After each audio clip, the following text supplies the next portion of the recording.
हिसार से बीजेपी सांसद भाजपा छोड़ चुके हैं और कांग्रेस ज्वाइन कर चुके हैं। पॉलिटिकल फैसले पॉलिटिकल आदमी कब ले वो तो उस पर निर्भर करता है।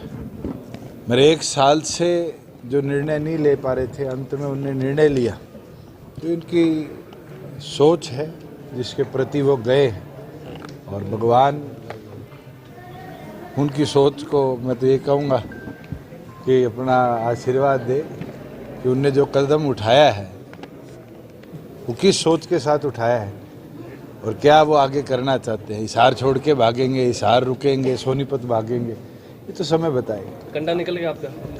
मेरा तो भैया आज तक कोई कंडा नहीं है, ना निकालने की सोच रखने वाला आदमी। 4.5 साल हो गए, 10 साल एक्टिव पॉलिटिक्स में हो गए। कोई एक आदमी ये बोलता हो कि मैंने राजनीतिक तौर पे उससे द्वेष रखा या राजनीतिक तौर पर उसका नुकसान किया, गिनवा दो। आज के दिन तो मेरी एक ही सोच है, जो चौधरी अजय सिंह चौटाला जी ने चौधरी देवीलाल के असूलों के साथ जननायक जनता पार्टी का निर्माण किया था, उस सोच को आगे लेकर चलना। और उस सोच के अंदर किसान कमेरे को, आम नागरिक को कैसे ज़्यादा सुविधाएं दे पाए, हम 4.5 साल में उस पर कामयाब भी रहे और आगे भी इसी सोच को अगले 40 साल 50 साल भगवान करे पार्टी 100-200 साल तक ऐसे ही रहे और ये पार्टी इस विचार को। कब तक लिस्ट आएगी? अगर चौधरी अजय सिंह चौटाला जी कहेंगे चुनाव लड़ ले, तो मुझे नहीं लगता हमारी पार्टी का एक भी सिपाही एक कदम पीछे हटेगा। और मैंने तो राष्ट्रीय और प्रदेश कार्यकारिणी की जो बैठक थी उसमें भी खुलकर कहा था, हम पूरी तौर पर तैयार हैं 10 की 10 सीटों पर लड़ने के लिए भी, और पूरी तौर पर तैयार हैं गठबंधन में लड़ने के लिए। गठबंधन की 2 दौर की चर्चाएं हुई है, आज हमारी बैठक है, उसमें और विस्तार पे चर्चा होगी। और आगे भी जैसे गठबंधन की चर्चाएं फाइनल होती है, मुझे लगता है मेरे से पहले तो आप लोगों को इनपुट्स आ जाते हैं एनडीए के कि क्या होगा। एनडीए के पार्टनर हैं आप, क्या आपको लगता है कि लोकसभा चुनाव में भी गठबंधन हो सकता है?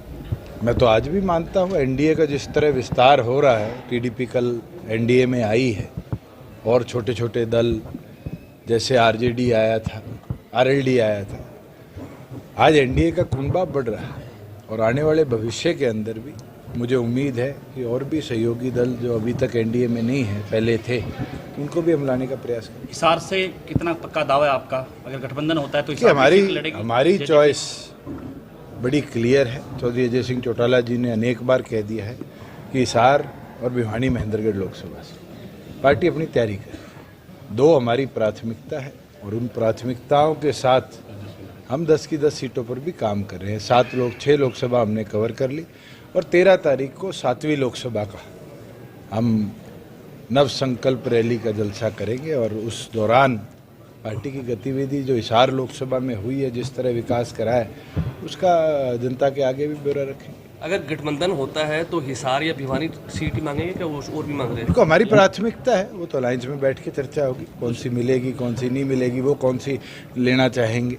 मेडिकल कॉलेज को लेकर के कई तरह की चीजें सामने आ रही हैं कि रद्द हो गया टेंडर, हालांकि मैंने आज सुबह ही अखबार में देखा है जी कि 4 अप्रैल 2024 तक 786 है मेरे ख्याल से, नंबर तो शायद 19-21 हो सकते हैं, 750 करोड़ से ज़्यादा की लागत में सिरसा का बाबा सिरसाई नाथ मेडिकल कॉलेज के निर्माण का टेंडर फ्लोट हो गया। कोई टेक्निकल दिक्कत आई होगी, इसीलिए रिवाइज करना पड़ेगा। और क्योंकि ये हरियाणा सरकार ने बिल्डिंग नहीं बनानी, हमने पैसा हाइट्स को दे दिया है, जो HHL गवर्नमेंट ऑफ इंडिया की एक नवरत्न कंपनी है और सेंट्रल PSU है, वो इसको कंप्लीट करेगा। तो टेक्निकलिटी जो देखनी है, इसका ड्राइंग और इसका फ्यूचर का काम देखना है, वो हाइट्स का काम है। हरियाणा सरकार ने अपनी ओर से लोकेशन भी फाइनल कर दी है, नाम भी फाइनल कर दिया है और आगे का कार्य भी हाइट्स को देने का काम किया। बादल साहब की पहले पुण्यतिथि पे जाके आए हैं, वहाँ भी बीजेपी के अध्यक्ष हैं, उनसे भी बातचीत हुई आपकी इसको लेकर? पंजाब के अंदर राजनीतिक चर्चा मुझे नहीं लगता ऐसे फंक्शन में, जब हम पारिवारिक तौर पर गए, बादल साहब का देहांत हुआ उस दिन भी मैं गया, उनके जब भोग किया तो चौधरी अजय सिंह चौटाला जी गए और आज मैं फिर जाके आया। और ये आना जाना कोई सिर्फ इस तरह के शोक और शोक के समय या शादी ब्याह के समय नहीं है। हमारा 4 पीढ़ियों का नाता है और चौधरी देवीलाल जी से लेकर आज तक हम इसको निभाते रहे और मैं तो ये विश्वास रखता हूँ मन में कि हमारी अगली 4 पीढ़ियाँ भी इस सोच को और आगे ले जाएंगी।